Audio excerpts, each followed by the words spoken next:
Hey, I'm Emily Fraser from Matching Paul. I hope you all like and follow the Shark Stream. Hi, I'm Lucas Casaver. Join us on the Shark. Hello, I'm Jonas Soto, and join us on Salotto. Hello everyone, I'm Francisco Sanchez Ruiz. Join us to the Shark Stream. Let's go! Hello, I am David Alcaide. Join us in Shark Stream. Hey guys, I'm Federic Horst. Join us on the Shark Stream. I'm Christina Tkach. Join us on the Shark Stream. Hey guys, it's Jason Shaw. Join us on the Shark Stream tonight. I am John Moore. Join me on the Shark Stream. Hi, I'm Savannah Easton. Join us on the Shark Stream. Hi, my name is Georgia Georgiev, and you can join us at the Shark Stream.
Salotto is the world's premier pool community. Playing your friends has never been more fun. Raise the bar with Salotto so regular practice can become real pressure. With monthly prizes and cash payouts, Salotto brings pool to the people. You can even submit match results to Fargo Rate through Salotto if you want, but you don't have to. Your race, your place. Make your matches count with Salotto. Download now and get started. No minimum play per month. 8, 9, 10 ball. You choose. It all counts.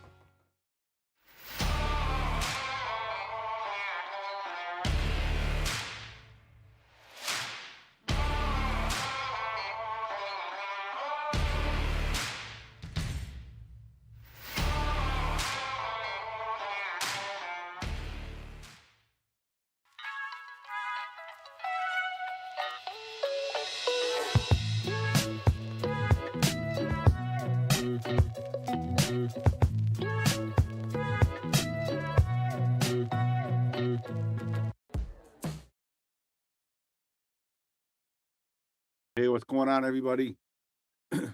We are Shark Talk Live on the Shark Stream with my good friend Scott Frost. We got a lot to talking about the juiciness. How you doing, Scott? What's up? Good, buddy. Thanks for having me. First time on the Shark Stream. Yeah, first time. Well, I mean, you were on the Shark Stream technically when you were first here. The first time we did all the lessons and stuff. We had you on a little bit, but first time talking. And I don't do the Shark Talk as much as I do now. I used to, because obviously we have our show and do that a lot. But I do this occasionally. I like to get people, involved, especially the people listening, people that chat and they want to know what's going on in the world. And we got something big with you, Scott, right? Oh, I don't know. I don't know if it's big or not. The only thing that's big that's been happening for me is my take care of my dogs and trying to make this office into a cool space, which has been a nightmare. But yeah, there's things in the works for sure. Stuff going on. Yeah, well, I know a lot of people watched your live, which was great. You uncovered a lot of stuff there. We're going to touch on all that, the Justin Bergman, obviously, and of course yourself and Johan talked a little bit about that. So let's jump right into it. You were on Dogging It last week, and got a little heated there with you and Pinozo a little bit. You seem like you were getting involved a little bit. Talk a little bit about that show. Is it, first of all, I want to say, I think you should be captain for Mosconi and get this out of there. And it's not because we're partners. It's because what you say and how you say it. You always say it with conviction. And I've been stressing this all the time. So and I want the people on the Shark Stream to listen. And if they haven't seen you on the Pinozo show or the Molina Mike show or the Dogging It show or your show, we want you to see it here. Talk a little bit about your feelings towards Mosconi and captainship.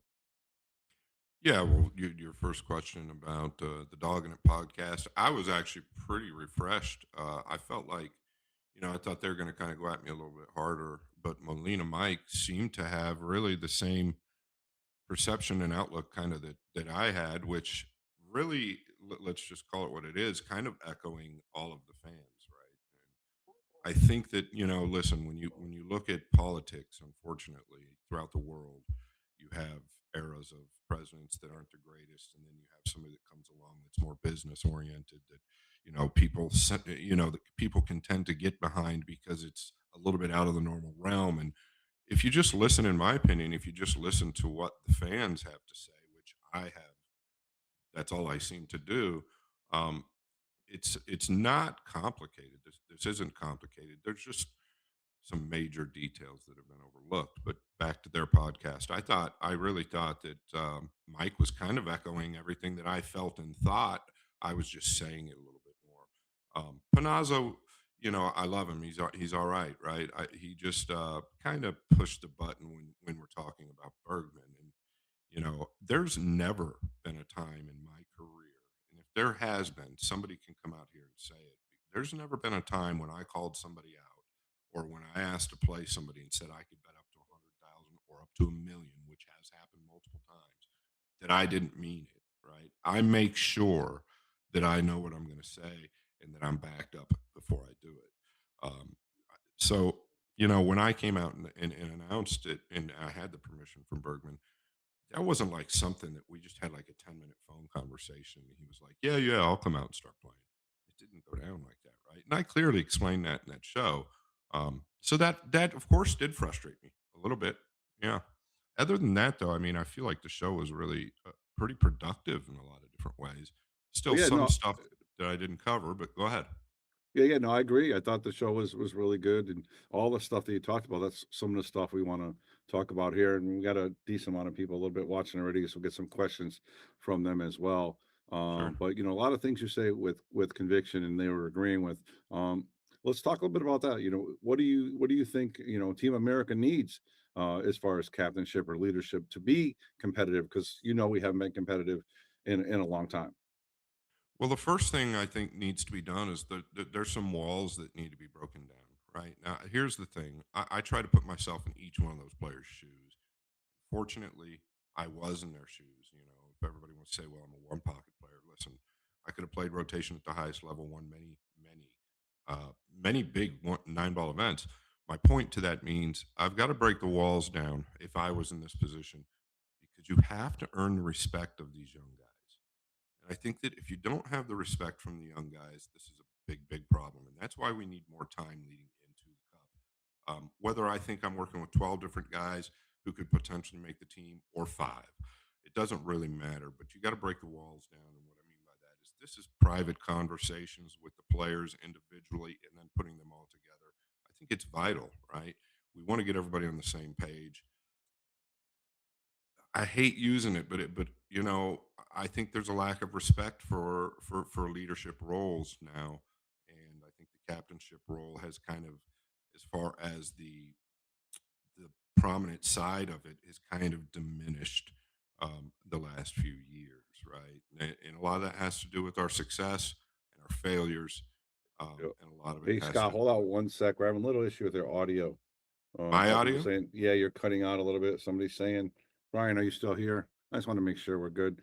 Yeah, you sound good. Then you kind of die down a little bit. It doesn't just completely. Interesting. I was on a show yesterday and the same thing happened. I don't know what's going on.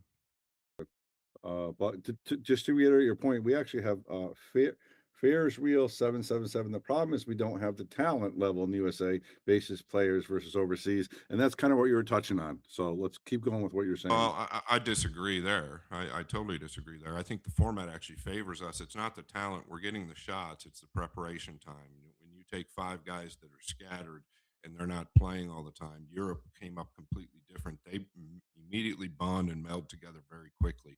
It's not the talent. Too many people focus on the talent. That's individual based. It's not the talent. You can take five of the best players to ever walk the face of the earth. All five of those guys are going to have big egos. All 5 of those guys might play completely different in this stressful atmosphere and event.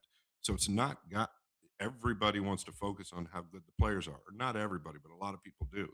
Listen, our guys play well strong enough to win, right? We missed some key balls, but those key balls were due to lack of preparation and team confidence. And that's where boot camps, quote unquote, come in. Boot camps aren't necessarily like basic training in the military. Boot camps are team building events. Team building events really build the camaraderie and make everybody equal within one another, which is vital. If you don't put the preparation in, it's not going to happen. Listen, Team Europe played year Yeah. round. Okay. That's what one of our guys are saying that right. And again, I'm reading a lot from the chats because so Bruce Bartha said there's a very short window from when the team is chosen to the match is played. I know you discussed that a little bit as well. Absolutely. That's one of the biggest challenges. That's one of the biggest problems. And this is where, I do, the captain was Skylar Woodward, right? If you're Skylar Woodward and you lose, you're supposed to walk out there and take full responsibility. Whatever interviews you want to make, it's on you. It was on you to do that. But in his defense, he had no real time to work with the team. Now, Sky isn't a working player. He's more of a natural player, right? So in his mindset, doesn't necessarily feel that because these guys have been playing all year, he doesn't necessarily feel that training all day long is the right thing to do. The problem here where things are missed is when you have a team, it's more of a camaraderie and team building thing. So training is vital. It's absolutely vital. And it shouldn't be fun. So in that short amount of time, if you overlook some things like this, it can come back to haunt you, and it definitely did. Right there was things that were going on behind the scenes that a lot of people aren't aware of, but it really all just reflects on the preparation. Yeah, AJ was saying in the chat as well. He goes, I think USA lacks discipline, no partying, curfew guidelines, and should be in place. What are your thoughts on that? And again, anybody else who wants to chat, please put your chat in. I might ask the question, I might not, but feel free to chat in there. Well, I really like what he said there. I had a talk night one after night one of the Moscone Cup. It was 3:05. I'll never forget it. It's 3:05 in the morning. It's like 20 degrees outside in London. It's raining, and I can't sleep, and I can't stop thinking about what's going on because for 2 years now, every night I've put in a lot of time thinking about what we could do to get this team together as an actual team. Right? I don't feel like it's been an actual team for a long time. And so I finally messaged Emily Fraser at 3:05 in the morning, and I said, "Listen, I hope you don't have your ringer on, but I have to meet with you. I have to meet with you." And in that meeting, I discussed what AJ just talked about, and I said, if I were to be involved, because I don't just go out there and offer, or beg, or campaign to do something unless I really feel that it's my time to do this. And I said, listen, if I was involved, the first thing I would need is the power to fire any player at any time. It's the very first thing I'd need because I don't want these guys thinking they're not expendable. And that goes back, but that immediately goes back to breaking the walls down, right? That's like step number one. You've got to softly work with these guys and start to break the walls down and really get to know one another on a personal level. On a personal level, it's that deep. Europe already does this. They're structured completely different than the American people and the American players. And I'm not knocking either side, but it's a preparation difference that's the problem there. Is my audio a little better? I think so. Nobody's been saying anything about it, so it's pretty good.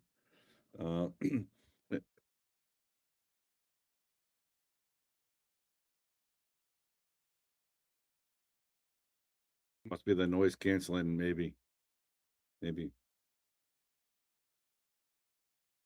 Okay. Would it be? Where would it be in my settings, Brian? Okay, I'm gonna have to dial this in. We can get through this. Yeah, just talk in, and then we'll. I'm we can literally adjust 2 inches from the mic right now. That's perfect. Yeah, it's perfect when you're doing that. You start talking, you get a little animated, and but that's what I love about you, Scott. You get so animated with stuff. I want to tell a little quick story. So we're at the Mosconi Cup this year, right? And I see Scott. We joke around a little bit. We say hi. Then I see him in the practice room, and he's doing his show type stuff. And then USA starts to get kind of beat, and they're down. I think it was like 6-2, 6-3, and all of a sudden I see you and Emily walking around, and you have this serious look on your face. I think it was at that point you might have gotten her ear and really, and this is the passion I'm talking about with you. You believe that we should do better, and you know we can do better. Is that true? Did you talk to Emily about that? And can you just is that true? Were you fired up in the middle of it? I was just not real happy. Um, you know, yeah, I just wasn't real thrilled about it. It doesn't take much to see how quickly the confidence is lost. Really, I felt like you saw five completely different players walk out there on day one, and I talked about it to some people before the event happened, and I said, look, this is exactly what's going to happen. It's going to go like this. This is going to happen, and we're going to see the shoulders drop, the backs on the back of the chairs, and everything's going to change within a few matches. And they're like, "What? I think we got a real good chance." And I get it. I'm not trying to be really negative, but everything that I placed, and it's hard. It was hard for me. It's very hard for me. Um, I did talk to Emily. Yes, so I messaged her at 3:05 in the morning, and I was kind of afraid to look at my phone. I finally went to sleep about 5 a.m. and had to get up and do rehearsals and a bunch of other things. And the minute I got up at like 8:30 in the morning, she had a message for me, and she said, "Meet me at 3:00 in the afternoon at the Matchroom office." So at 3:00, I was there at 2:50. Never messaged her. I was there at 2:50. I go knock on this private door at the Matchroom office, and there's a little window, and there's nobody in there. I'm like, "Oh shit, what do I do?" And somebody comes walking up behind me. She had already must have known I was there, but somebody comes walking up behind me and takes me upstairs at Alley Pally into this little private room, and there's just Emily there, and her and I don't talk like that, and so I had notes and everything I've made over 2 years of things that I think need done, and that was all in my mind, right? So I just laid into it, and some things she liked, some things she didn't like. As far as I wasn't knocking her, but there was a lot of things in there. And by the end of it, I felt a little bit better, but I'm just. The problem is, I know we can win. I know we can win. The format favors us. Listen, Right. If I'm playing Fedor Gorst in a singles match, 9-ball, even, I'm probably never going to beat him in a race to 13. Right. I promise you, I'm going to beat him in a race to 5. Not every time, but I'm gonna probably beat him 30% of the time, right? Or 25% of the time. Now our guys are not that far away from the other 5 guys, and with the format, with the crowd, with the shot clock, the way this all comes into play, it's not that far off. All we've got to do, because we've been behind so many times, is put some heat on them and take advantage when the time comes. But that all goes back to the preparation, which isn't something that's just as easy as I think some people want to make it sound. And it's not all based on the talent of this guy, that guy, and the next guy. It's based on 5 guys that can get along, that can truly look at each other and trust one another and go out there and battle no matter what happens. Right. So it says we are getting a little lag still on your microphone. I don't know if there's anything we can do about it, Brian. I know you were playing around with it. I just want to make sure people get the best audio.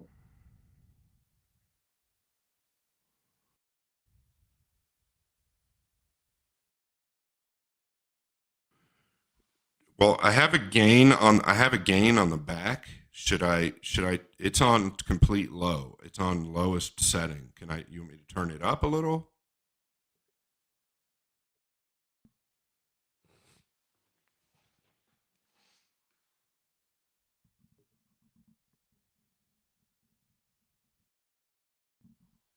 Why don't we test this? Testing. Yeah. And so somebody's saying it sounded the same in your Evo Sport, so it's definitely on your end. That's what Pro. Yeah, I know it's on my end. Gotcha. I know it's. Yeah. This No, has just started happening. That sounds a lot better. I think that sounds a lot better.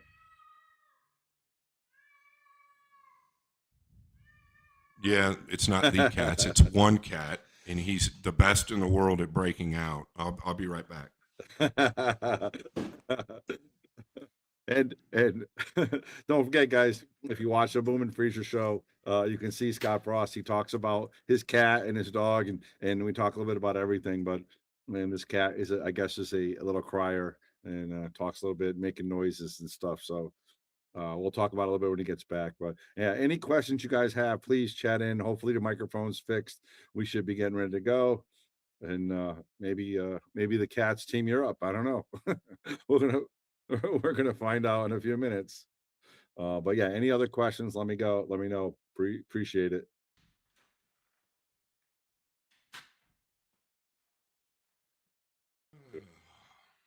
So I think that sounded better I've got than a already. zoo here.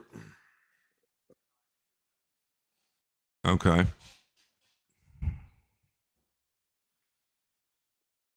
No, I'm all right. All right.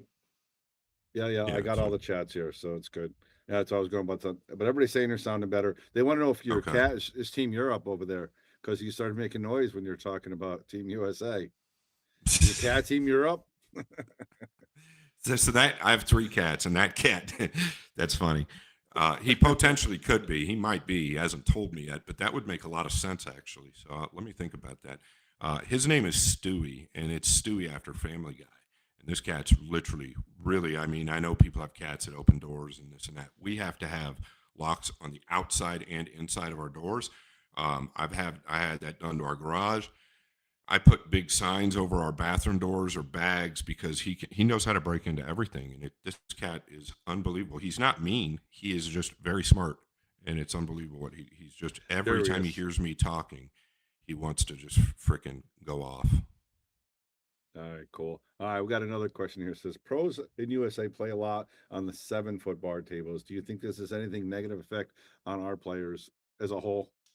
No, the elite players really have time to adjust, and elite players, going from a 9-foot to a 7-foot is obviously going to be easier than going from a 7-foot to a 9-foot. Now, I'm assuming they're probably talking a little bit like about an ultimate pool, but these guys grew up making those adjustments, right? So, in the 3 weeks to a month's time leading up to the Moscone Cup, they're playing nothing but 9-foot tables or 9-foot pool. I mean, I don't think it's the greatest thing, but I don't think it's a deal breaker or a big problem because there's an art to the bar table as well. And you're working the cue ball in real tight areas. I mean, I grew up on the bar table. I felt like, David Matlock raised me, and I felt like I was probably one of the best in the world for a long time. And my adjustments to the big table took a few hours. So that's not a problem for these guys. Yeah, and don't forget, guys, check out the Boom and Freezer show. We got a huge show coming up next week with Scott, and we actually touched on this very episode or this very topic about bar tables when you were playing Shane Van Boney, and you were still a great 9-foot table, so you can make the transition. It's not a killer, right? Yeah. No. Not for the elite players. It might take a few hours, maybe a day, 2 days of hard work, but it should never take more than a couple days to really get comfortable. And in all fairness, too, the top 5 Mosconi players, I don't remember them playing any bar tables. Well, Skyler played some ultimate pool stuff. Okay. Maybe Billy did. But whatever. That's nothing. Matter of fact, it's probably good for him. The competition. Yeah. All right. Another question. What do you think about the races for Mosconi? You think 5's good? Do you think they should change it? Yeah, I'd like a race to 3. Yeah, I think a race to 3 would be. Are you serious? Good. Well, I just made my point. I'm never going to beat Federgorst in a race to 13. Yeah. Okay. So, yes, I wanted to get there's so much luck involved in this race to 5 that this is why you have to be prepared, because you're going to catch some really bad stuff coming your way, and then you're going to catch some good stuff. But if you're not making good things happen, then the bad stuff's typically going to just snowball on you. And that's what we've seen over and over and over because of the lack of preparation. And when I say lack of preparation, I'm not just talking about practice. I'm talking about the team working together, really working. Like, it's not going to be a lot of fun. Right. A couple other questions people are going in the chat is how do you feel about other people like as far as Mike DeShane obviously is in the chat or not in the chat, but they're saying when you think about Mike DeShane or other players get involved in Mosconi, how do you feel they should be on the team or who should be on the team? I really don't think that's my position right now. But I constantly want to look at the younger players. We've got Lucas, you've got Landon, Hollingsworth. There's all sorts of Nathan Childress. There's all sorts of good young players coming up, and I want to really kind of focus on those, especially going forward. We have to have a second and third string. If we don't have a second and third string, we're dead. We can't have the same five guys every single year. I think Oscar Dominguez's style really suits the Moscone Cup. I think Bergman's style really suits the Moscone Cup in the way it's developed now. Okay, because what we look at, and statistically, the numbers tell us there's not a lot of break and runs. So what do you need? You need a guy that can scrap it up, right? You need a guy that can kick. You need a guy that can jump. You need a guy that can play the cue ball. Mike DeShane, I think, is a great player. I don't know how good a team player he was, right? I wasn't around in those days. I had heard some negative stuff. I just don't know. But once again, I'll make this point, and I can't drive it home enough. We've seen teams in professional sports over the years that were slated on paper to do absolutely nothing, and they completely rob their season. Why is that? It's not because of the quality of the player, but it's how they're getting along, and it's how hard they work and how much they believe in one another.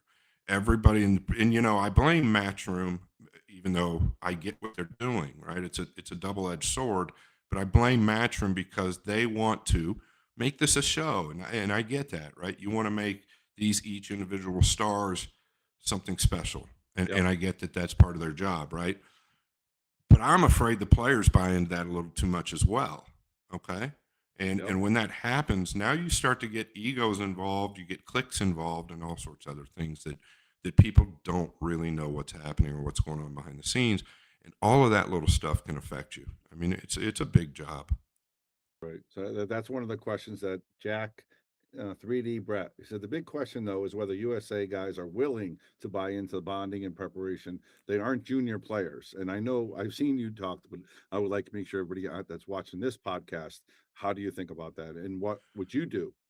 I think that's a great point. That's the biggest challenge. That's the biggest challenge, right? Because they're going to have something to say about anybody, right? And then they get behind closed doors with one another, and maybe let's just use me for an example, and they start building this thing up in their mind, or they might say something. One of the guys, they could be on the right path, and one of the guys says something, and then they go down this road about that I did this 25 years ago, or that I wasn't that great a player, or something like that, and the lack of respect really starts to grow. That's the biggest concern because you can't keep a complete leash on these guys. That's why the work has to happen on a daily basis for a certain amount of time, right? But it really starts with the walls getting broke down and getting to know these guys one-on-one very well, and then going into the work, putting them all together. That's the biggest challenge, right? And that's why, if I got the job or took the job, it's highly underrated. It's highly underrated. And I said this in both of my interviews. Anybody that's campaigning for this position and does it lightly, this is not something that I wanted to do. It is something I feel like I have to do. But the biggest job in this is earning the respect of the players, right? And I like every one of these guys, but I'm not close with these guys. I'm a very private guy, right? I'm a very private guy when I'm not out there. People barely know who my woman is. We've been together 20 years. She's my best friend, right? But I have a completely different life. So I'm not best friends with any of these guys. I never was a guy that wanted to click up with somebody, and, I just tried to get along with everybody. Great, it's great, and then that's what I've been hearing from you since day one. Whether it's on the Boom and Freezer show or you're on other shows, and you're bleeding in the red, white, and blue. And I think you'll have the respect for the players. I think that's the biggest. I do. Yeah, 100%. And I think you won't be afraid to go in there and have your meeting or do whatever you say and kind of say not my way or the highway, but let's work through this. Right, is what you're trying to do. Let's work through this as a team and make this happen. Yeah, of course. It's just such a long process, though, right? I think that the team building is really has to do with the work and the preparation, because when they're done with it, they will be ready. And I think you just see an immediate difference in the body language when the time comes. And what I mean by that is the minute you walk on that floor, I mean, I know I'm not alone. I've seen and heard the fans talk about this. I mean, the minute that Europe walks on the floor versus America, and if you're watching very closely, if you have a very good analysis from the outside and you're watching very closely, you can see weakness, right? You can see gaps, chinks in the armor, and it's pretty obvious, and that needs to stop. But that'll stop. Yeah, yep. Pool level AVG says, I'm an American. I don't want American excuses. If the Euros can build a cohesive team, there's no excuse. I agree. I fully agree with that, right? Absolutely. Absolutely. The difference is, and I'll touch on this, the difference is, though, is that the Americans grew up completely different than the Europeans, right? I'm fortunate to where a lot of people don't, when I say it, they're like, okay, well, whatever. But I go to London, I go to Europe, I understand the Euro Tour. I grew up in the era with Darren Appleton, Niels Fahan, and I was closer with those guys than I was the Americans a lot of times. But over there, they're much different. They're structured. These guys are structured. The Americans are kind of scattered. And I'll just start with the fundamentals. Let's take Johan Rusnik, for instance. He starts teaching one or two of them European players. Them European players go to their pool room. They show this player. This is a domino effect over time. In America, you've got BCA instructors, APA instructors. I'm not trying to be rude, but these guys can't run 6 balls. They can't run 3 balls, right? And the problem is that they're teaching different people every time. So let's say 40 years ago, these guys are out there teaching in their pool rooms, and Johnny learns from Jeff, and Johnny tells John how to play, and everybody's a hodgepodge in the United States. It's all a hodgepodge. You very rarely see the same style, the same mechanics, or anything like that. Look at Fedor Gorst. His mechanics are so rock solid and sound. He's a working player, but he came from Europe, right? It's a whole different thing. We grew up gambling with one another, trying to chop each other's heads off, and that stigmatism's still kind of around. So once again, if you're in that position, it's much bigger than just practice and work. It's much bigger. There's things that need to be handled behind the scenes, because there's egos with one another on this team. There's egos that are there. They're underlying. They're deep-seated, deep-rooted. They haven't been touched on in a lot of different ways, and I know how to expose those egos with one another in a big old circle. And we won't leave that room until every one of them knows just about everything about one another. And I know that they all really respect each other for what they've been through, because we've all been through shit in our lives. Okay, all of us, right? Yep. I know it's just life, and we have to get that out there and on the table before we can even start to go to work. All right, we got another question from Diamond McNaw 316. Question mark, Team America, including South and North America. Thoughts? Yeah. There's this used to be Team USA versus Team Europe. Okay. And I get that people are so focused once again on the players and concerned about the lack of talent. I'm also concerned. That's why I continue to talk about these juniors. Cash Keaton's one of them. Hayden Ernst is another young great player. But that being said, if we start getting on this path of starting to let Canadians in, or starting to let people from other parts of the world in, and they're working on their visas, or they're working on their immigration, and when does the line get drawn? Right? Does it get drawn? Does this just end up being the rest of the world versus Europe? Is that what it is? I'm a little concerned about that. I think we need a couple more years.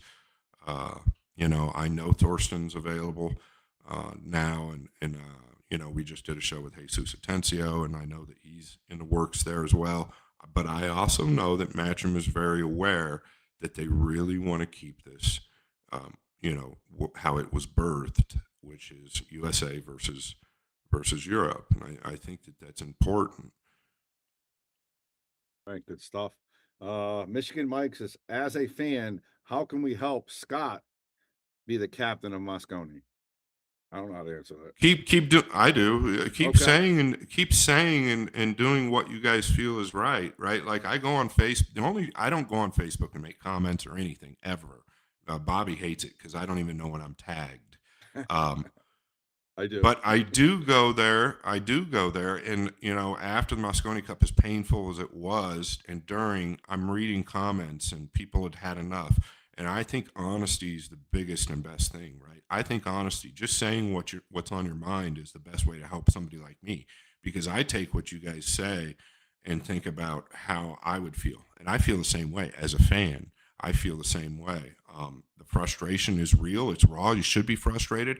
That's another issue that I have with what I've seen with this team over the last couple of years, is they're getting their heads kicked in, and they're kind of like, I'm not seeing that. Like, of course it hurts. Of course they don't want to lose, but I'm not seeing that, like, we can't lose intensity. I'm seeing some pretty lighthearted stuff when they're trailing heavily. Yeah. You're literally leading into a lot of the questions that we're having. One of the questions from Jack 3D Brett said, I think we can also underestimate the power of having guys like Filler and Shaw. And it's, hey, you were just talking about that. They bleed Mosconi. They want to win Mosconi. We don't know if we have that yet, right? We need that player or two that's not only feared, but is in love with Mosconi. They want to win it for the country, for the team, and for everybody else. Yeah, but it can't be a player or two. It's got to be all five, and that's with Europe, right? There's not a single player on Team Europe this year that didn't want it equally. They all wanted it equally, and that's typically how it is every year for those guys. They just have a natural ability to come together because they don't have all the history, right? When you're playing the Euro Tour and Pius Labutis beats Moritz Neuhausen, they just shake hands and go to the next match because they know that either one of them could have beat the next guy. But when you're playing a race to 120, SVB versus Fedor Gorst, that's a whole different ball game, right? There's things that are coming out, right? I mean, these guys have all played each other a little bit, right? So It's just not one or two guys. Like, for me, all of Europe this year, Pius Labutis and Moritz were both sick. They both performed very well. Moritz performed really well, but they're all acting the same, right? I'm not seeing one joke around and the other one dead serious. I see them all acting consistent together. Whereas, you look at America, that's not happening. Every one of the guys are acting different, to be honest with you. Real quick, shout out to Johnny Francisco, who just said, Bowman Freezer. He said, you already should be the coach and you should be already prepared. And shout out to Moritz, who's actually, I think he's in a hot seat, playing for the hot seat of Turning Stone right now. So shout out to him, talking about Moritz. I'm actually talking to Mort's attorney right now and trying to get him. He wants to get over here. How are you doing, Johnny? Hope you're good, bud. Good questions, though. You actually have some really, really smart guys on here. Yeah, I'm going through this. So people talking about your second string, stuff like that. I mean, you got a lot of good stuff. There's so much work to do. So much work to do, and we're working on it, right? Yep. I'll ask your chat a question. Is that okay? Yeah, absolutely. Go right ahead. Let me ask your chat a question. So, what do you guys think about Johan Rusnik coming back potentially as captain? All I want is, do you like that or do you not like that? All right, let's get it going. I don't not like I don't think want 3-paragraph answers, but really what I'm getting at there is, I think a lot of people have a distaste because he's from overseas. I'm not one of those guys. I'll just say it right now. I'm not one of those guys. I think he's the best coach in the world. I've talked about this. And I'm not on a personal level there, right? I don't care what he's done or who he is, but as a coach, I think he's the greatest guy that you could ever have. And proof is in the pudding in what he did in 2019, 2020. Yeah, so we got a couple answers already. One guy says, I don't know who that is. Well, he needs to Google that. He was a true champion, led Mosconi champion as well. Then we got yes to Johan, not opposed to it. We got one dislike. See, I respect him, but no. I mean, obviously, I think a lot Yeah, of yeah. people are pulling for you, Scott, because America. They want American player. That's the only thing I can see because his resume backs it up. He's a great guy. From what I know, I don't know him personally. So my side is like I wouldn't oppose it, but I would rather have you be an American. That's just my thoughts. I Yeah, yeah. respect him, but no. It says he's been the Uh, only one that showed he can make the team a team. That's what Johnny Francisco said. I think it's a that's step right. in I think it's a step in the right direction. He won both sides, obviously. Yep. And is a great coach, but not American, which is what I just alluded to. If they put his jersey on, it needs to be an American, in my opinion. So he wants to obviously. So you're gonna get a little bit of both, Scott. I'd rather Yeah, and see I get it. you leading the team. I'd rather see you leading the team. Why is Earl not involved? How about that? Wow. I don't know if you want to Or touch that or what do you I mean? Why mean, is he not involved? that's In what what somebody aspect? I don't know. These are just the comments that people are writing because of his Yeah. history. He did coach 1 year, didn't he? Or 2 years back in the day. Yeah. I Uh, mean, what about no player coaches? Everybody agrees with that, I think, right? yeah. I was kind of right in the middle of that. Right. We were at the PLP at Jason Shaw's pool room, and leading to that, I was told by some people within Matchroom that I was captain, and I wasn't really ready. Right. And I was going to have that conversation with Emily, and then at the PLP, I think the decision was made from up top uh, to give that a shot. Now I don't know if Skylar and Shaw got together and decided to talk to them and say, hey, why can't we just do it? I don't know how it happened, but I heard the decision was from up top. And, I don't know. The whole problem with that is really it kind of diminishes the value of the captain spot, right? I think that now when the player becomes the captain, when you're on the losing side, it's very hard for that player to take the responsibility. And anybody that does sign up for this captain position has to be willing to take responsibility for everything that happens. That is what a leader does. And I've not seen it, and I get fired up when I freaking talk about it. There's one guy here, Chicken Hawkley. He says these guys really need coaching. Yes, and in every sport, Michael Jordan needed a coach to win. You know what I mean? And this is a team sport. What they're doing in Mosconi, it's not individuals. They don't need live. A lot of them have coaches, right? Even for singles, right, Scott? A lot of I these have a players have coach. coaches. Yeah, I have a coach. yeah. Yeah. I So mean, yeah, yeah. yeah. To answer his question, I think 100% they need a coach, right, and a good one or a captain Of for this. course. So Oh, yeah, of just wanted to course. beat that out there. Yeah, of course. It's a no-brainer. Yeah, But yeah. that's the problem, right? When you've got a group of guys that all have individual egos, that this is the problem. They don't think it, and if they truly don't think it, it's a lot of work, right? That's why it's a lot of work. And I'm not saying all of them don't think that. And I think that most of them they respect a guy that's a long ways away, which is Johan. I know that most of them respect him, um, which is great. But that's not going to last forever. I like Johan, and if anybody were to take this team under their arms, it would be him outside of myself. Yeah, I agree with that. I agree with that. I think that's what the chat is saying as well. I mean, the only thing they can really say is what they're saying is, they just want an American on it, which I understand. That's part of it as well. Um, yeah. Yeah, go ahead. I mean, it's going kind of fast. Scott, we're getting a lot of comments, so it's going fast. I'm doing the best I can.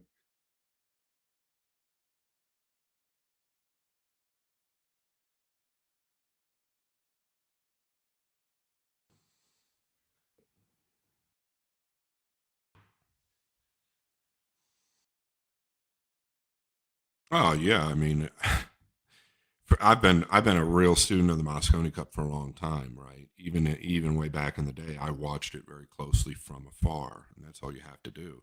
And I don't want to talk about my strategy, too much because I really don't have a threat, but I have things in order. I have the shot clock from the Mosconi Cup. I have digital audio of the European crowd blaring in, right? I think that setting needs to be trained in. I think you've got to train in that setting to prepare for it. Now you can't emulate the people, 3,000 people in a stadium. You can't do that. But I can emulate that in a couple of different venues. And really, the one that I have in my mind is Classic Billiards, not just because he's a sponsor, but because this guy is in full support. Bobby knows who he is. He's in full support. There's nobody more than David Bartosiak.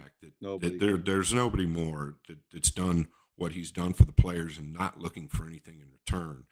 That's the key. He's not looking for anything in return. He's not giving a player $15,000 and then asking that player to go out there and speak the Bible on Classic Billiards. It's just not how he operates.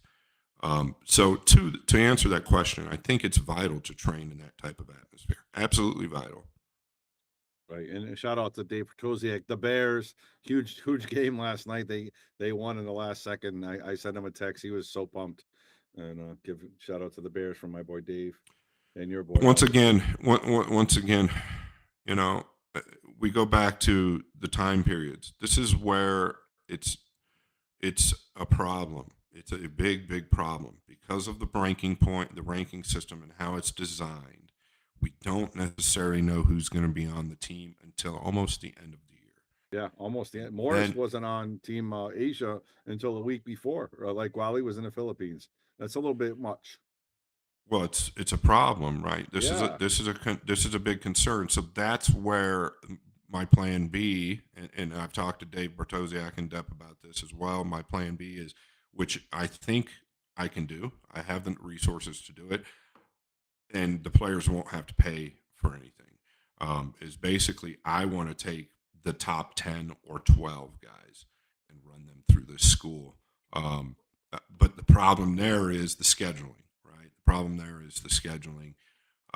But it would be a great school for them, even if they knew they weren't going to make the team. If they're thinking correctly, it's only good for you in the future, right? And so I would like to do that. The resources aren't going to be a problem. But once again, I also think that the captain needs to be chose mid-season at worst.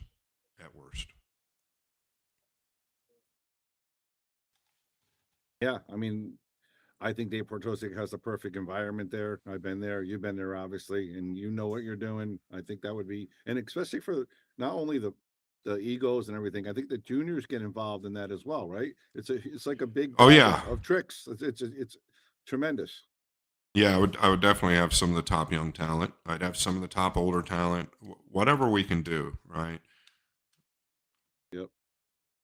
All right, guys, this is going to be it. If anybody has any last questions for Scott, let me know. We appreciate talking. The numbers have gone up, which is great. It doesn't usually happen all the time when we're doing talk radio or talk streaming, so that's good stuff. Seems like we got a really good crowd. But last question, if anybody has anything, I touched on everything I wanted. I just wanted everybody to know, because I obviously am close to Scott. I see him on Dogging It. I see him on the Boom and Freezer show. I see all what he's saying, and I want you guys to make a decision, not by what I say on a 30-second or a Shark Talk. I want you to be able to see Scott and go by his word, how he's saying and what he's saying. And like Mike, Michigan Mike said, how do we help him? Is the only way is by listening to him. Let people know we want to make Scott our captain. I think that's what we got to do. Yeah, I've never gone out there one time and asked people to, to campaign for me or pull for me. Don't really, I feel like this is meant to be. I'm just going to speak really quickly. I feel like it's meant to be, and I can't get through a camera how much I actually care. I was in a bad mood the last Moscone Cup because I did not like the attitudes of some of the players on Team America, and I care more than anybody probably recognizes. Here's what I can tell you, and this is why I rarely even bring it up. The money is the last thing on my mind.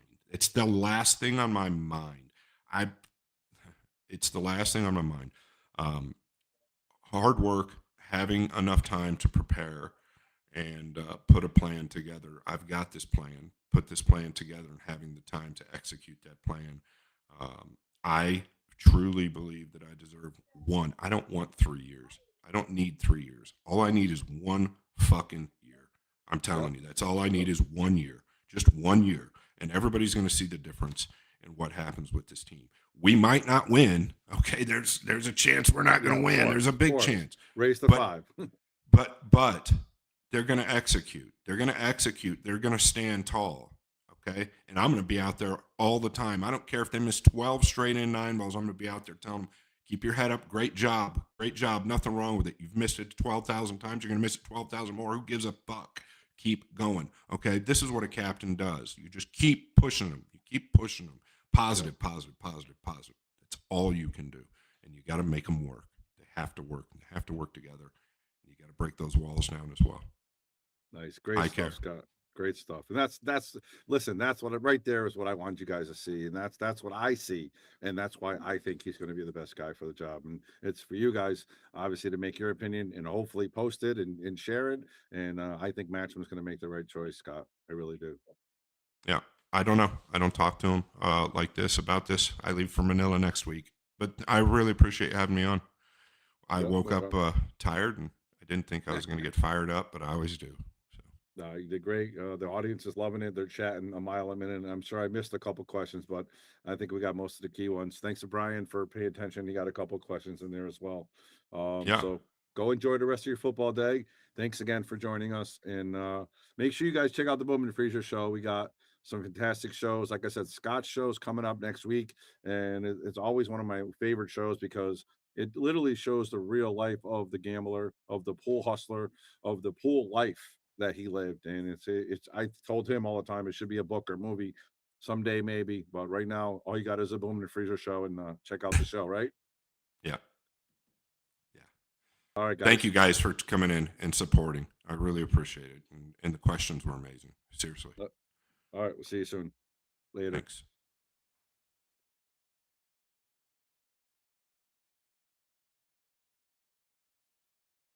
Bobby Hilton here from the Shark Stream. Give a shout out to all of our sponsors. Of course, our gold sponsors, Brunswick Billiards. We are the Brunswick Arena on the Shark Stream, and of course, McDermott Cues. Then we got our silver sponsors. We can't forget those. We got Taom Billiards, Salotto, of course, Yale Billiards, Simonis Cloth, Wayne Harriman, the Sandman, Pro Fitment Billiards, Andy Gow, Aramith, Letman Lights, and Carbon Magic Cleaner. And of course, we can't forget our local and bronze sponsors. Without them, we wouldn't be doing what we're doing. They've been with us for a long time. K. Morgan Painting, APA, Jacoby Custom Cues, Sigma Wear, Organic Ink Tattoo, Dynamic Pressure Washing, NM Billiards, Tommy's Tattoo Supply, Pool Table Magic, and of course, Vacuum Lease. Thank you guys all for your continued support. Appreciate it.